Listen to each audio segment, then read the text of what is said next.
こんにちは、暮らしの学校の久米美咲です。今回は私がリノベーションを担当させていただいた東京吉祥寺の小さな住宅についてお話ししたいと思います。おせっさんをゲストにお招きして完成した住宅で対談を行いました。おせっさんの生の声を聞くことができるまたとない機会です。よかったらぜひ最後までお聞きください。対談の前に少しこの住宅について説明しますね。この住宅はおせっさんがもともと事務所として使われていた建物の一部をセカンドハウスにリノベーションしたプロジェクトです。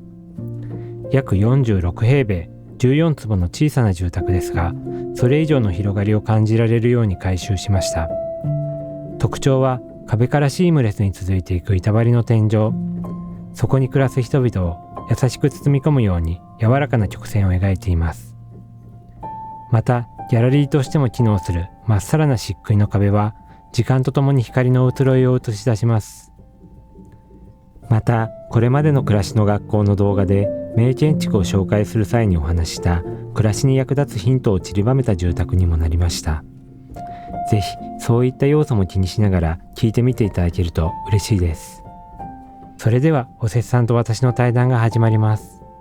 少し長めの対談です。どうぞラジオ感覚でゆっくりとお聞きください。本日はよろしくお願いいたします。はい、よろしくお願いします。はい、では、今回久米美咲建築設計事務所がリノベーションを手掛けた住宅に今お邪魔してるんですが、この家がどんな依頼だったのか、まず久米さん教えていただけますか？はい、そうですね。今お隣にいらっしゃるのが依頼者のさんなんですけれども、さんが山梨県に、引っ越すことになりまして、そちらにもともとこちら吉祥寺の方に住まわれてたんですけど、山梨の方で、これから心機一転住まわれたいっていうことでそちらに移住されるということで、実はそちらの物件の改装も少し手伝っていたりはするんですけど、そうは言っても吉祥寺の方でねまた戻ってきたりして、そこで過ごすこともたまにあるということだったので、こちらはもともと事務所で使われてたんですよね。で、そこを、改装して、そういったセカンドハウスとしてたまに泊まれる住宅にしたいと。で、将来的には万が一ですけど、ご主人さんが、先にね亡くなられてしまった時に奥さんにここにずっと住んでいただきたいというような形の依頼を受けたというような形だったかと思いますけど、そんな感じで大丈夫ですか？いや、それは、その通りです。はい。昨年、11月ぐらいですか、そういうことが山梨に移って、しかも吉祥寺になんとか住めるようにするっていうのは一昨年ですか。一昨年ですね。考えて、じゃあどうしようか、実際に事務所をどうしようかっていうところから、このお話は始まったと思います。そうですね。はい。ありがとうございます。山梨の方とこちらの家と一緒にご依頼があったんですよね。そう、僕としても初めてのことですごいびっくりしたんですけど、2軒改装をお願いしたいって言われて、またこちらとは違って山梨の方はすごい自然の豊かなところに、建物をお持ちでっていうので、そちらを、改装をお願いされたんですけど、その時にお願いされたのが、希望を持てる住宅にしてほしいっていう風で、特にね具体的な要望はなくて、とにかく希望が持てるものっていう風でおっしゃられたので、僕としてもものすごい嬉しいご依頼だったなっていうのを覚えていますね。具体的にどんなところを改装されたんでしょうか、そちらの山梨の方は。山梨の方は、玄関の方ですね。はい。玄関を作り変えた。そう、玄関を作り変えたんですけど、玄関の位置が全く変わったっていうのもあるんですけど、一部ちょっと増築をさせてもらって、そこを玄関というかちょっとまたね、玄関と呼ぶには名称をつけるにはねちょっとどうかなっていうくらいの何と言ったらいいんでしょう。どうですか？依頼したのは玄関だったけれど、できてきたのはもう立派な居室っていう感じで、玄関どこ行っちゃったんだろうっていうような感じでした。はい。実際に出来上がった空間を見ていかがでしたか？もうすごい満足ですよ。もうこれ以上望みようがない、そういう空間です。何しろ、木造で40何年経っていて、そこに、まさか住むとは思わなかったけれど、移るにあたって、何か希望が欲しいということで、建築をされる方を探し出したっていうのが、そもそも始まりで、本当に偶然に、久米さんに出会ったとそれが全ての始まりなんですけどね、ちょっと久米さんとの出会いから話しますと、YouTube っていうのを探してて、何かの表紙に、暮らしの学校、コルビジュの母の家というのを説明していて、それは長っぽそい家だったので、長っぽそい家なら吉祥寺の事務所も改装しても長っぽそいからいいかなと、もうすごく単純なことから久米さんのホームページ見て、それで、メール出してというのが始まりです。そう久米さんを知っていたわけではないし、あるいは人から紹介されたわけでもないし、何か新たな知識を得たわけでもないけれど、とにかく僕は若い建築家、それから吉祥寺から割と近い方、一人で設計事務所をやっていてっていうような方がいいかなと思ってたら、ぴったりだったので、あとはもう余計なことは、ほとんど考えずにもう久米さんにメールしました。その若いとか、一人でやっているっていうのがいいっていうのはどういった理由から？やっぱりね、若いっていうのはものすごくこの数年、コロナの後もう時代が変わったっていうふうに感じてましてね、これからの時代の人がいいなっていうことで、一人でやってるっていうのは直接その人とお話をして、こうやりたい、あれやりたい、どうやるっていうようなお話を直接ずっとしていきたいということがあったからです。1対1の対話が直接建築家とできるっていうところですね。そういう条件がぴったりあったのが久米さんだったんですよ。で、ほとんど知らないけれど、あるいは作品名も知らないけれど、もう迷うことなく久米さんに、自宅に来ていただきました。ご依頼のメールいただいてどうでしたか、久米さんは？そうですね、まずYouTube で見ていただいたっていうのが、見ていただいて依頼をもらったっていうのがすごい初めてだったので、それがすごいびっくりしたんですけど、 YouTube は最初からその建築家を探そうっていう風で見てたんですか？いや、もうそういうのはね、分かんないですよ。何をどうしたかっていうのは分からないただ偶然そこへ行き当たった、それを見たっていうことだと思うんですけどね。そうで、最初メールもらってっていうか、最初のメールは僕に実は届かなかったんですね。すごく熱心に言葉を綴っていただいたって後から聞いたんですけど、それが何かメールのエラーか何かで届かなくって、その後メールを送ったんですけど、見てもらってますかっていう風なもう一度メールをいただけて、それでご返信をしてそこからやり取りが始まったんですけど、そのメールは見たかったなっていう見たかったですねそれ最初だから一生懸命書きましたですよねでも多分私が発信ボタンやなんかをちゃんと押さなかったんだろうな今になっては思いますけどね。ただそれがなんか災いになるっていうことはなくて、話が進められたので、その後はとても良かったと思いますよ。それで諦めなくて良かったな、出会えて良かったなっていうのが本当にね。はい、山梨のお家の方はもうここより少し早めに完成してすでにお住まいだと思うんですが、実際使ってみていかがですか？もうね、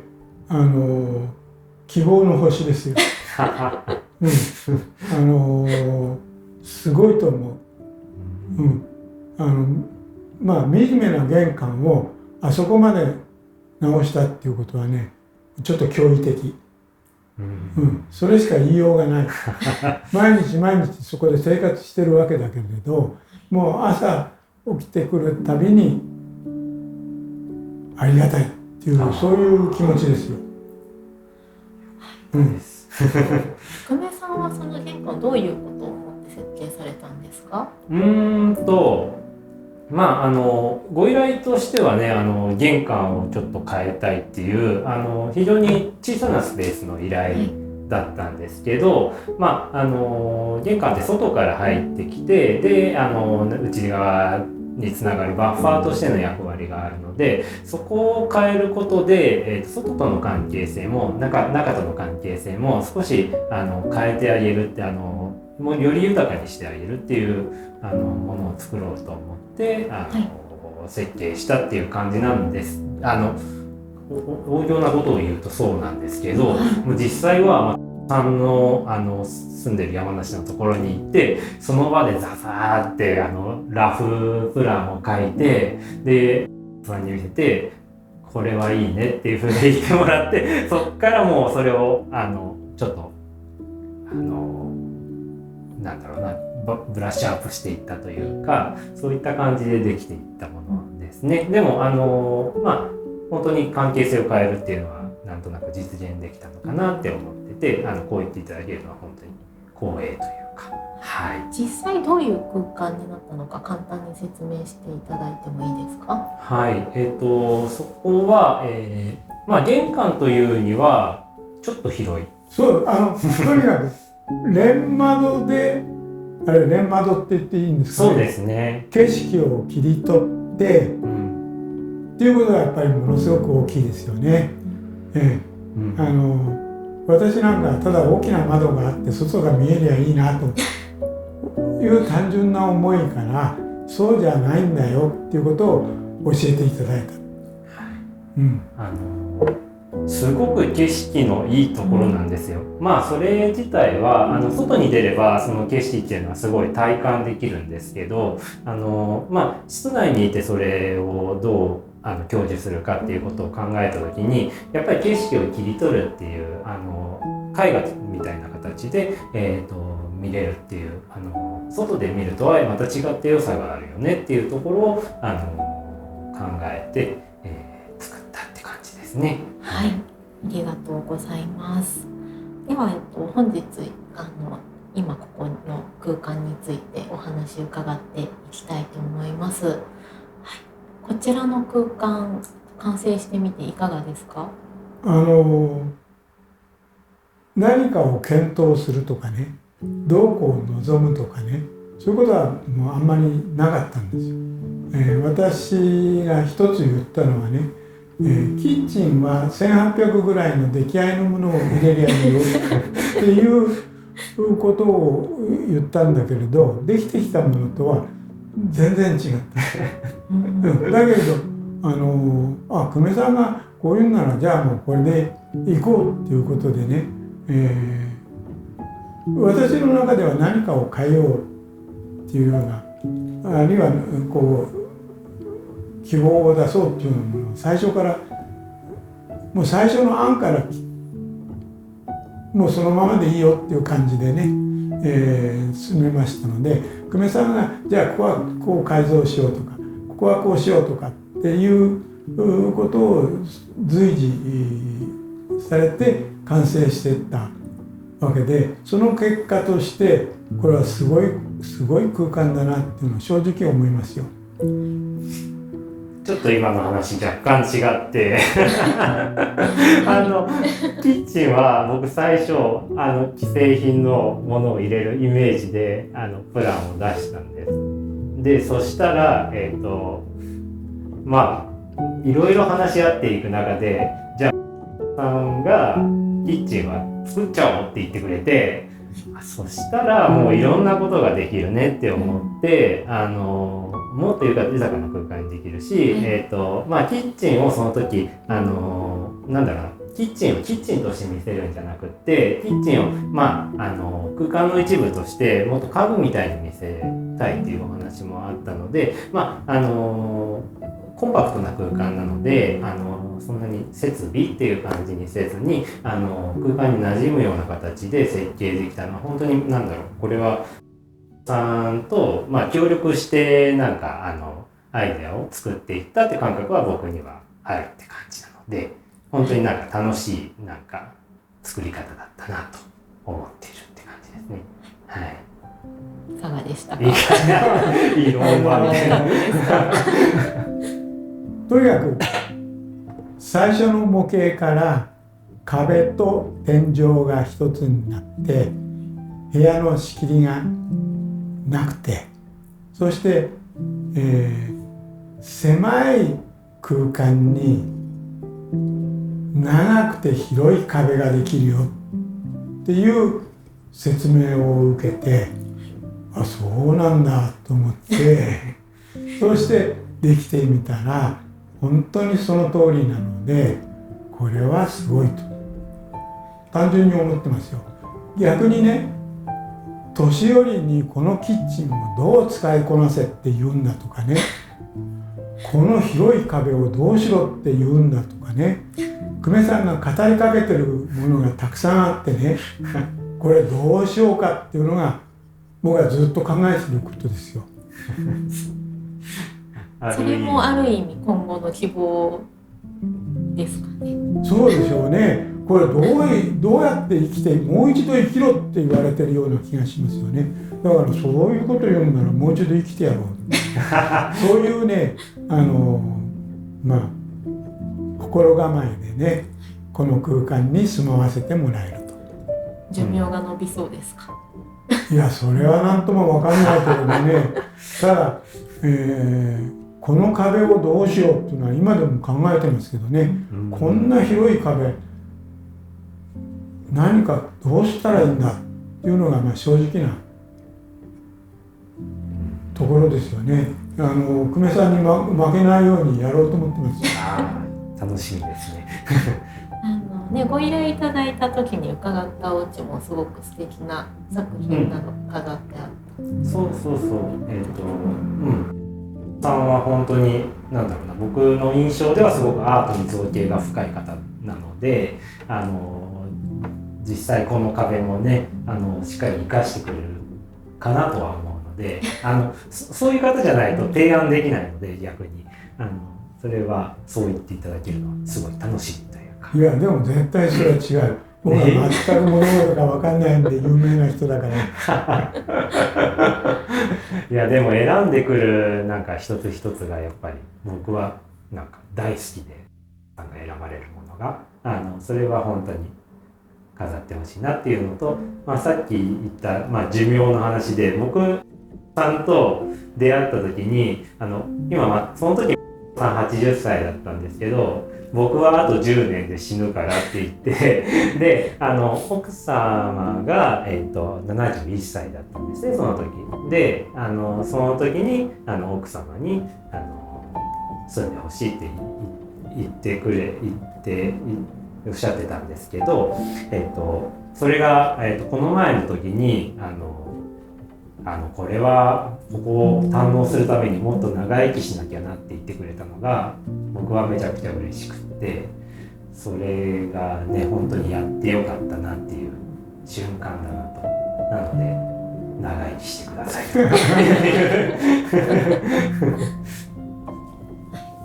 なんかこのうちに飾られるための作品も一緒に選びに行かれた。あ、ね、そうそうそうそう。それは是枝蓮太郎さんっていう方の作品で、まあ僕はもともと知り合いだったんですけど、実はもともと住んでたお家のお庭を造園をやられたのも是枝さんっていう偶然が重なって、ちょっとこの前ね、一緒に個展に行って、作品を一つ買わせていただいたので、ここに飾ろうかなって思ってます。はい、楽しみですね、はい、ありがとうございます。久米さんね、さっきすごく嬉しかったエピソードを聞かせていただきましたが、今回こちらの吉祥寺の家を作って完成するまでの過程で一番気分が上がったタイミングなどありますか？いや、別に僕はある意味で淡々と見てた。僕はね、この1年半久米演劇を眺めてたと思ってるんですよ。すごく楽しい思いでね、久米さんどうするだろうね、見てましたよ。それで久米さんが一生懸命なんかやるんでね、各職人さんたちがね、最大限の能力を発揮して久米さんの要望を叶えるために頑張ったと思う。だから出来上がった後ね、すごく気持ちいい空間になっている。それは久米さんの熱意だと思いますよ。本当にね、1年半にわたって久米劇場を見ていて、それが終わっちゃうのはすごくつまらないなっていう気持ち。それで今いるこの空間というのは自分にとっては唯一無二というふうに思って、いろんなものをね、唯一無二のものは何かっていうのを探したりしてます。唯一無二のものは何か。例えばね、この空間にどんなテーブルを置いたらいいか。久米さん最初に丸いテーブルっていうのを書いてあったんです。でも丸いテーブルを置いてもただ置いてもつまんないなと思ったから、久米さんデザインしてよって投げかけたんですよ。そしたらあっさりいいよとかね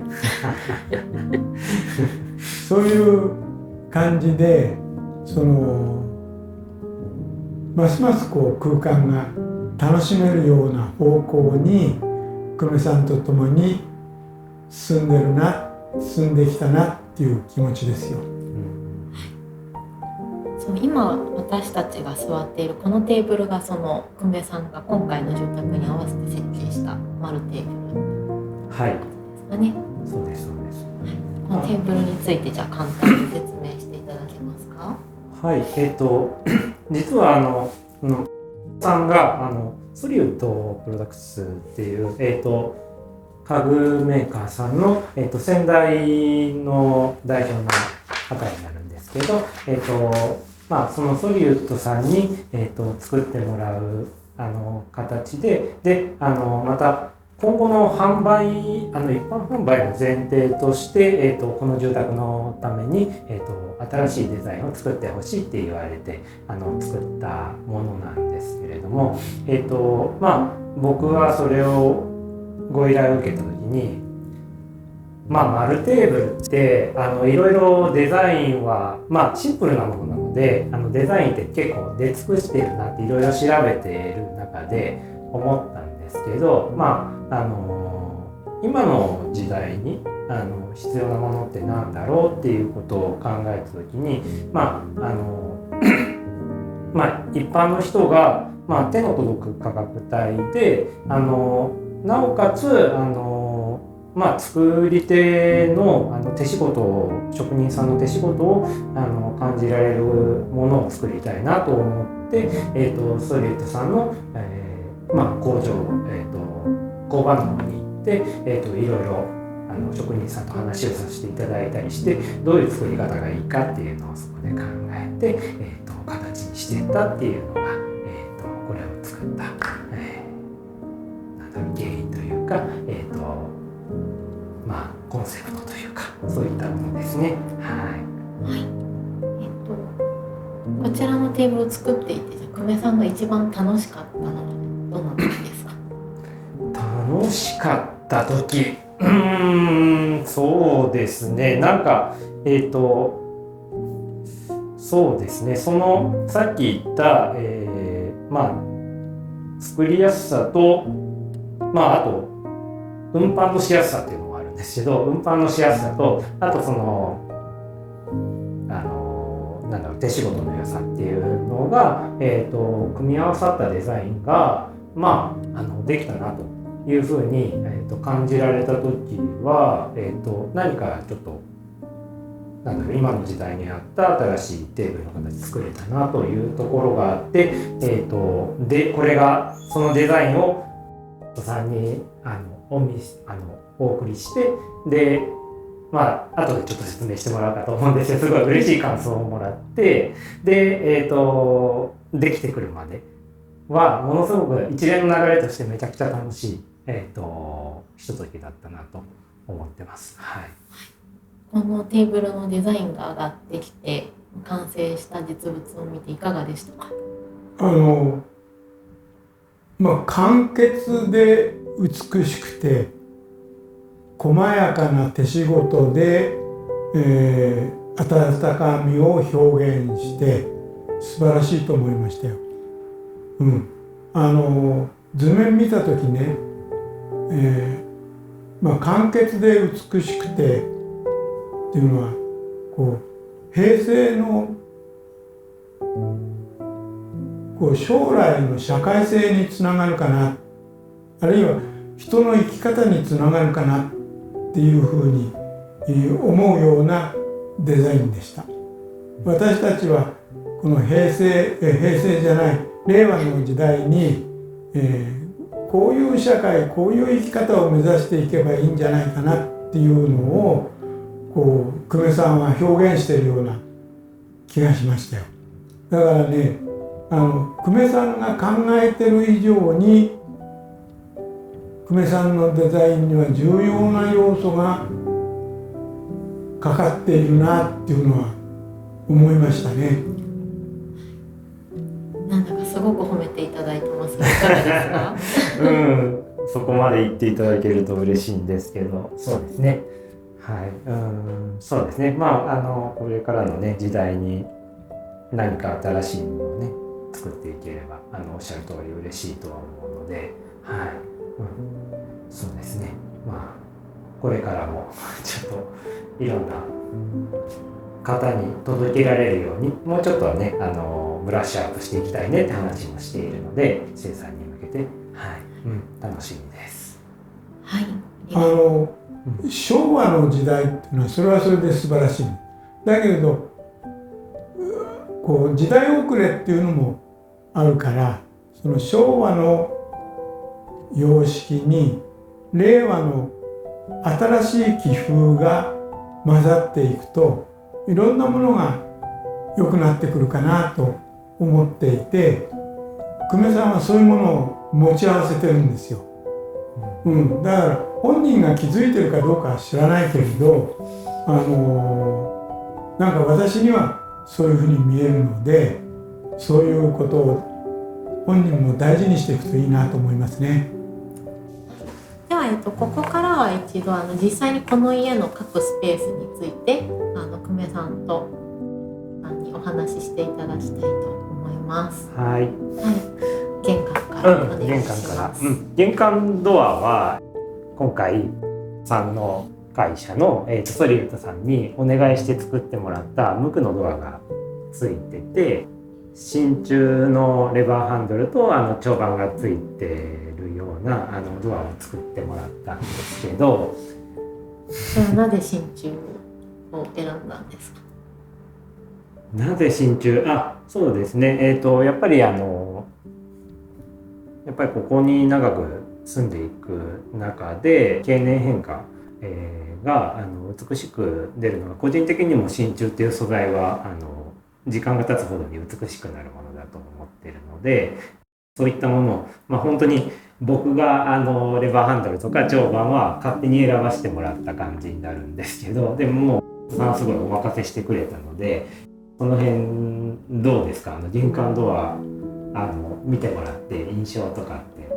どうですか？明野の玄関ドアも真鍮で似てるなっていう感じですね。手に馴染みそうですか？馴染みます、もちろん。それより玄関はやっぱり周りの壁面と、それからオーク材をうまく噛み合わせて、美しいドアができて、それが良かったなと思いますよ。ああ、良かったです。なんかそうですね。もともと事務所で使われてたところなので、建物の本当に建物の中に入ってその一室のドアって感じで、いわゆる例えばマンションとかの外のドアみたいなのをイメージしてもらえばいいんですけど、そういう風な感じではなくってもうちょっとしつらえとして出入りするたびにワクワクするようなものをちょっと嬉しくなるようなものを作りたいなと思ったので、そういったものができてよかったなというところと、そうですね、やっぱり無垢の木の良さとか真鍮の良さっていうのを出せればなって思ったので、ありがとうございます。入り口を入って右手側に水回りの設備がまとまってますが、こちらはいかがですか？ここはもともとそっち側にトイレがあったんで、改修前のトイレがあったので、それは予算とかもあるのであんまり移動させずにそのままの位置で、しつらいを変えたいなっていうところがあったので、その辺はシンプルにトイレ、洗面浴室っていう形で、使いやすくまとめたっていうような形になるんですけど、洗面とかトイレの手洗いとかもソリウッドさんに作ってもらったので、その辺もいいものができたなという感じはしてます。久米さん、回遊性ぐるぐる家の中回れるっていうのに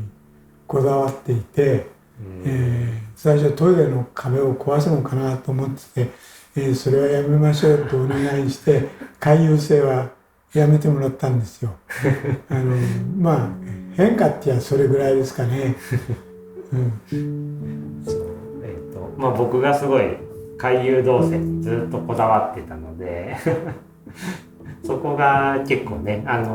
いろいろ話していく中で、この方が使いやすいねっていう、コンパクトな住宅なのでそれほど回遊性がなくてもそれぞれの距離が近いので全然問題にならないねっていう風で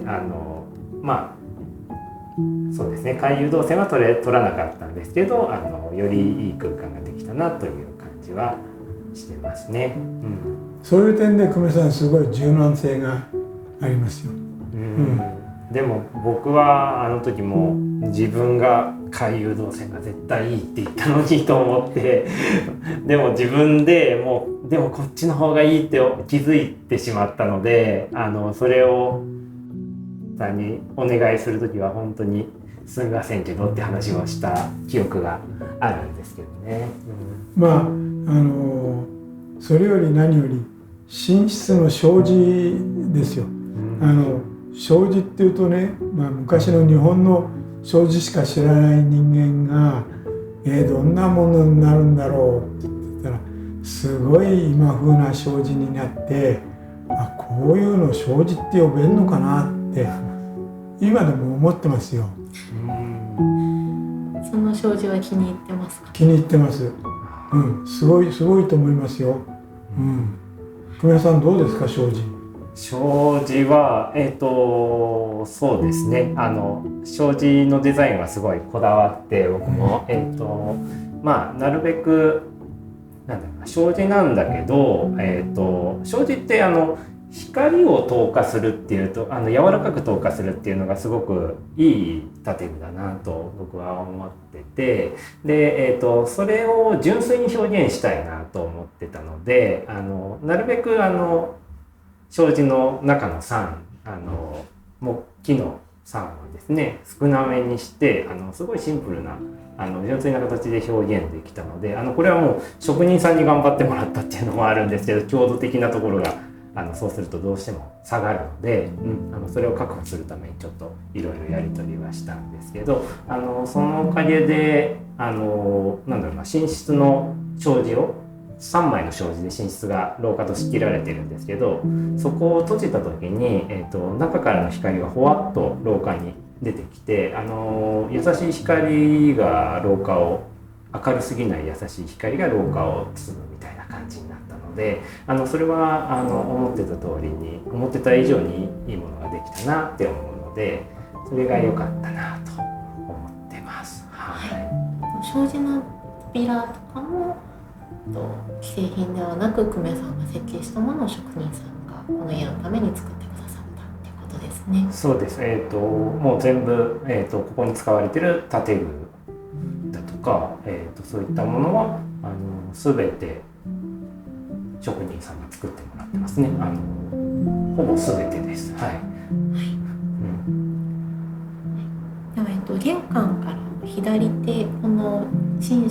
子のある寝室がある側ですね、細長い廊下が続いて今私たちがいるこの空間に続くわけですが、そちらについてのお話聞かせていただけますか？はい。この、今言ってくれたように廊下というものなんですけど、コンパクトな住宅を設計する際に、廊下っていうのは極力なくした方がいいので、やっぱりその分面積が取られてしまうので廊下なんですけど廊下だけではない、空間にしたいなって思ってて、で、まずさっきちょっとお話があったように廊下をギャラリーとして使いたいと思って、廊下の、玄関からリビングに向かうまでの廊下の左手側の壁は極力何にもない真っ白な壁を作ってますと。でそこに、お気に入りの絵画とかを飾ってもらえる、ギャラリースペースにしようというような形で考えているのと、あとは寝室のさっきの言った、障子3枚の障子を開けた時に寝室と廊下がつながって、廊下を含めて一つの空間に感じられるようにっていうような形で考えたっていうような感じなんですけど、この廊下どうですか？いや、廊下に至るまでにちょっと狭いものを飾る棚、その辺からなんか問いかけがあるような気がしてね、緊張しますよ。そしてその後廊下の白い壁、それで、ダイニングキッチンの広大な壁、それはもう久米さんの問いかけに答えなきゃいけないなっていうプレッシャーは強いですよね。そうですね。ぜひとどんどんいいものを語ってもら活用してもらって新しい景色が見たいなって思ってるんですけど、今言ってくれたように、この玄関入って廊下に行くんですけど、廊下からリビングのところまで大人の足で10歩もない空間だと思うんですよね。でその中に、そういった玄関を開けて正面に小さな飾り棚があって、それを左手に曲がると、美しい壁の、廊下が続いていくと。で右手側からは、障子から漏れた優しい光が入ってくると。で、寝室側に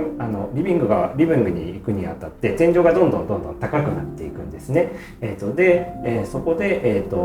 何かリビングに対するちょっと気持ちの膨らみというか予感を感じさせるようなものになって、でリビングでわっと空間が広がるっていうような一つの体験みたいなものが作れたなと思ってて、なんかストーリーみたいなものがこの小さな空間に生み出せたなっていうところが僕としてはすごい気に入っているところなので、はい、ぜひぜひ活用してこの壁にねコンセントはノイズだって言われた時は僕はびっくりしましたよ。建築家ってすごいな。そうコンセントどうしてもつけたくなかったんですよね。1箇所だけついてるんですけど、なるべく目立たない形で、ちょっとどうしてもつけなきゃいけないと思ったところなので、はい、つけてます。はい、コンセントはこの白い壁じゃないところにまとめてつけられている。そうですね。それもなるべく目立たないようなところで。そう、コンセントとスイッチね。そうです。あと久米さん、照明のこだわりについて説明してよ。照明ですね。照明が照明僕はここに映ってるんですけど、2個映ってるんですけど、これらはアンティークのものなんですね。今は買えないもので、もうそれこそ本当に昭和のかなり古い時代のアンティークの照明を直したものになるんですけど、やっぱり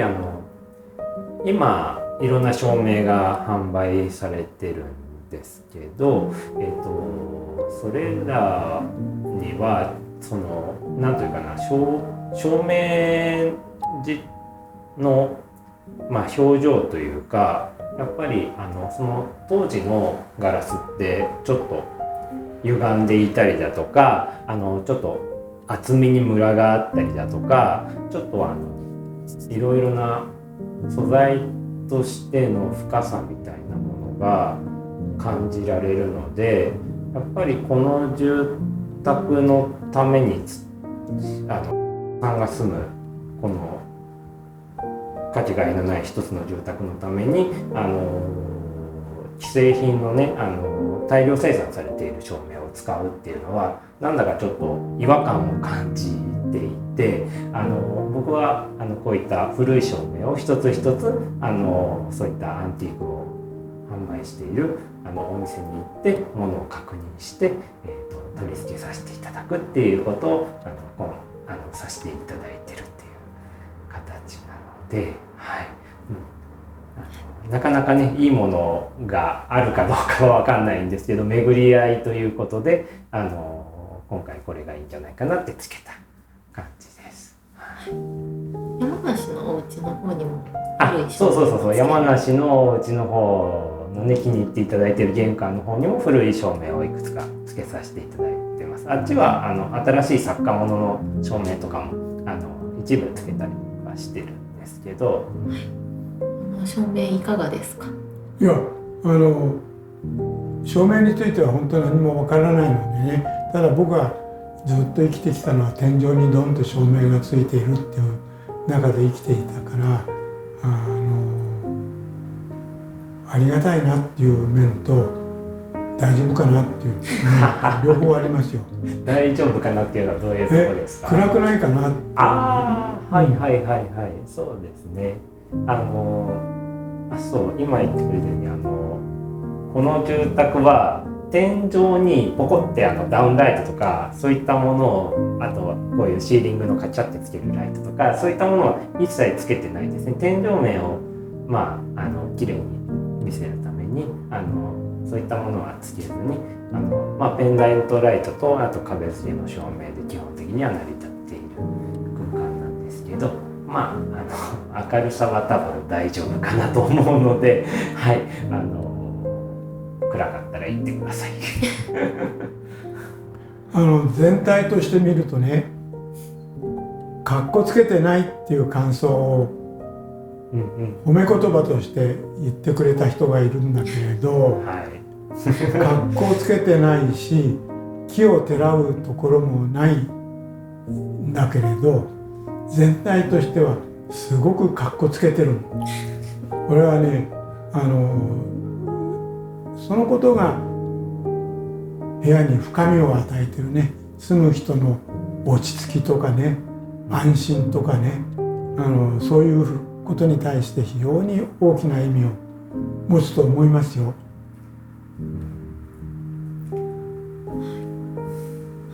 じゃあこの住宅の多分一番特徴的なところだと思う壁から天井に続く壁面の話を改めて久米さんちょっと説明していただけますか？はい、この奥の壁はもともとこの建物の特徴で、外壁が斜めになってたんですね。それが、最初に訪れた時に測量を寸法を測ってる時にあれ上と下とで寸法が合わないなって思ってあ、そうかここは斜めになってるんだとそこで気づいたんですけど事前にいただいた図面では全く分かんなかったのでそれで初めて気づいてこれはすごい面白いと。で、よくよく図面を見ていると、天井の方も、天井を剥がすとおそらく屋根の形状にこう斜めになっているというような形で、その斜めと斜めをつなぐ形でこうアーチ状に天井をつなげていくと、壁と天井の境がない、シームレスなものが出来上がるなと。そうするとやっぱり壁と天井の境界みたいなものって、そこで空間が終わるんだな、天井の高さが終わるんだなっていうことが認識として分かっちゃうので、それをなくすことで空間の広がりがより出るんじゃないかなというところで、作ったと。で、こういった木の、杉の板を張っているんですけど、これが壁天井とつながることで、木にね体が包まれているような体感ができる空間が生まれるんじゃないかなっていうところで僕も出来上がるのをワクワクしながら楽しみにしていたというところですね。はい、なんかねこう卵の中にいるような安心感がありますね。落ち着くよね。はい、ありがとうございます。はい、はい、じゃあ、最後によかったら今久米さんに今後設計の依頼を考えている方に対して何かあればぜひコメントをいただけますか？いや、そういうことはねあまり考えてることないですよね。ただもうすごい無我夢中で熱中して設計する人だなっていう印象だから、どんな方も久米さんに頼んだらすごいものができると思うよ。ありがとうございます。はい、ありがとうございました。ありがとうございました。はい、本日はありがとうございました。で、この住宅がね、3月8日土曜日に、オープンハウスをやる形に予定になってます。午前10時から、午後5時まで、開催しますので、実際にこの空間を見ていただけるので、ぜひ